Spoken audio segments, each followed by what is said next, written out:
A noite caía fria sobre a cidade e a velha estação de trem parecia um esqueleto de ferro e vidro sob a lua pálida. Eu estava ali esperando o último trem para casa, um trem que nunca parecia chegar. Meu nome é Daniel, sou um homem de estatura mediana, cabelos escuros e olhos que já viram coisas demais para minha idade, mas nada se comparava ao que eu estava prestes a testemunhar. O ar estava pesado, denso, como se o próprio tempo tivesse parado de respirar. As luzes da plataforma piscavam intermitentemente, lançando sombras longas e dançantes que se contorciam como almas penadas. Um calafrio percorreu minha espinha, não pelo frio, mas por um pressentimento. Uma sensação de que não estava sozinho. Lembrei-me das palavras do salmista. Ainda que eu ande pelo vale da sombra da morte, não temerei mal algum, porque tu estás comigo. Eu me agarrei a essa promessa como um náufrago se agarra a um pedaço de madeira. De repente, um som cortou o silêncio. Não era o apito familiar de um trem chegando, mas um lamento baixo e arrastado, vindo do final da plataforma, onde a escuridão era mais profunda. Meus instintos gritavam para eu correr, para sair dali, mas uma força inexplicável me manteve no lugar. A curiosidade, ou talvez algo mais, me impulsionou a caminhar em direção ao som. Cada passo ecoava na estação vazia. Foi então que o vi sentado num banco de madeira lascada, de costas para mim estava um homem, ou pelo menos a silhueta de um... Mesmo à distância, eu podia ver que ele era de estatura mediana, com cabelos escuros, exatamente como eu. Uma estranha coincidência. O lamento vinha dele, um som de pura angústia. Senhor, quem é este? Perguntei em um sussurro, sentindo o coração martelar no peito. O profeta Jeremias disse que o coração é enganoso, mais do que todas as coisas, e perverso.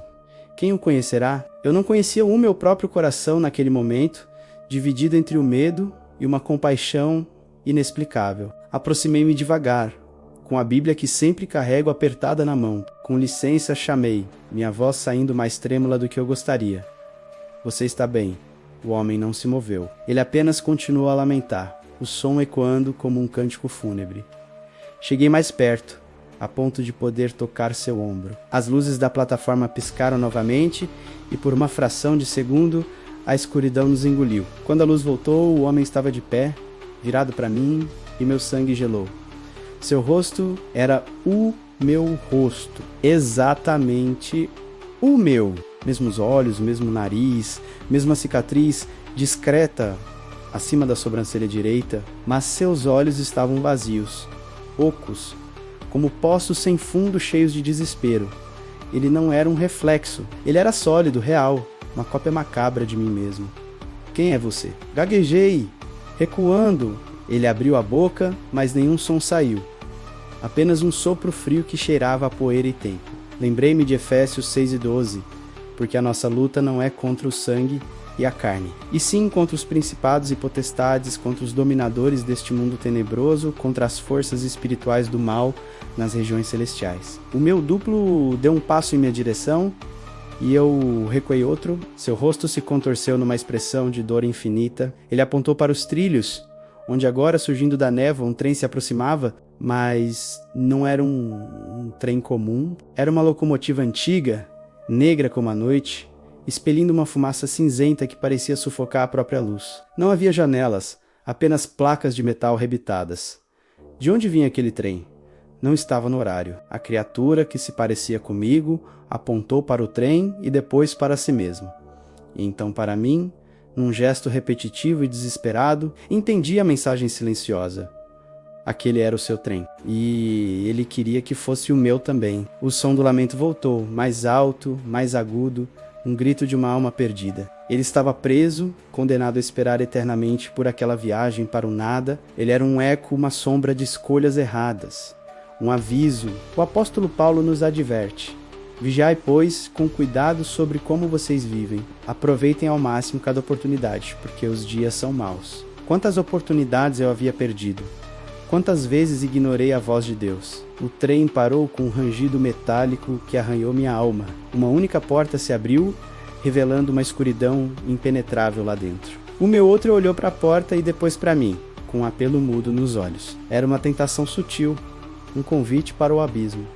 O inimigo não vem com chifres e um tridente. Ele vem como um espelho, mostrando nossas próprias fraquezas, nosso próprio desespero. Ele sussurra que não há mais esperança, que a única saída é embarcar no trem da desistência. Mas a palavra de Deus, ela é uma lâmpada para os nossos pés e luz para o nosso caminho. Abri minha Bíblia, minhas mãos tremendo, e li em voz alta a primeira passagem que meus olhos encontraram.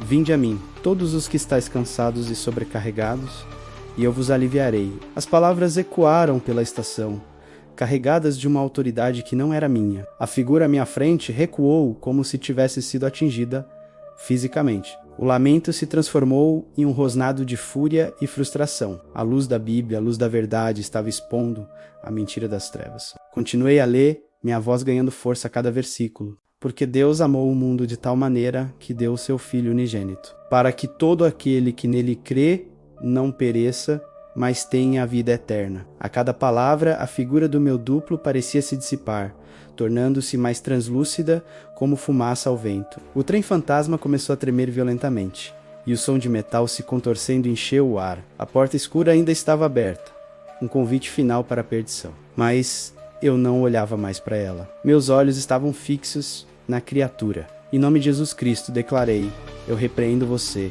Você não tem poder sobre mim. Eu sou comprado pelo sangue do Cordeiro. Naquele instante, o idêntico a mim soltou um último grito. Um som que foi se desfazendo até se tornar um sussurro e então se desintegrou em uma poeira escura que foi sugada para dentro do trem. A porta se fechou com um estrondo final e a locomotiva negra partiu tão silenciosamente quanto chegou, desaparecendo na noite como se nunca tivesse existido. A estação ficou em silêncio absoluto. Fiquei ali, ofegante e o coração ainda disparado. O ar parecia mais leve, mais limpo. O pressentimento maligno havia desaparecido. A plataforma, antes um lugar de terror, agora era apenas uma velha estação de trem. As luzes pararam de piscar e se tornaram firmes, iluminando o caminho. Olhei para o lugar onde o meu duplo estava. Havia apenas o banco de madeira vazio. Ele era um reflexo do que eu poderia ter sido se tivesse escolhido o caminho da desesperança, se tivesse acreditado nas mentiras sussurradas na escuridão. O inimigo de nossas almas anda ao nosso redor, como um leão que ruge procurando a quem possa tragar. Ele usa nosso próprio rosto, nossas próprias dúvidas, para nos aprisionar, mas a promessa é clara: sujeitai-vos, pois, a Deus. Resisti ao diabo, e ele fugirá de vós. Eu resisti, e ele fugiu. Naquela noite, na estação de trem, eu não lutei contra um fantasma de carne e osso. Eu lutei contra o desespero. E pela graça de Deus, eu venci. Ao longe, ouvi um apito familiar e real. Luzes brilhantes surgiram na curva dos trilhos. Era o último trem, o meu trem, finalmente chegando para me levar para casa. Enquanto eu embarcava, senti uma paz que excedia todo entendimento. A estação ficava para trás. Um lembrete sombrio, mas poderoso, da batalha espiritual que travamos todos os dias. A vida é como uma estação de trem. Há muitos destinos, muitos caminhos, muitos trens partindo a todo momento. Alguns levam para a luz, para casa, outros para a escuridão eterna. A escolha de qual trem embarcar é nossa. E essa escolha é feita a cada momento, a cada pensamento, a cada oração. Aquele encontro me marcou para sempre. Agora eu sei, com mais certeza do que nunca, que não importa quão escura seja a noite ou quão assustadora a estação, a luz de Cristo é mais forte. Ele é o caminho, e o trem que ele oferece não leva à perdição, mas à vida eterna. Obrigado por assistir. Se você já se sentiu como se estivesse esperando numa estação escura, saiba que não está sozinho. Busque a luz, siga nosso canal para mais histórias e reflexões. Que Deus te abençoe.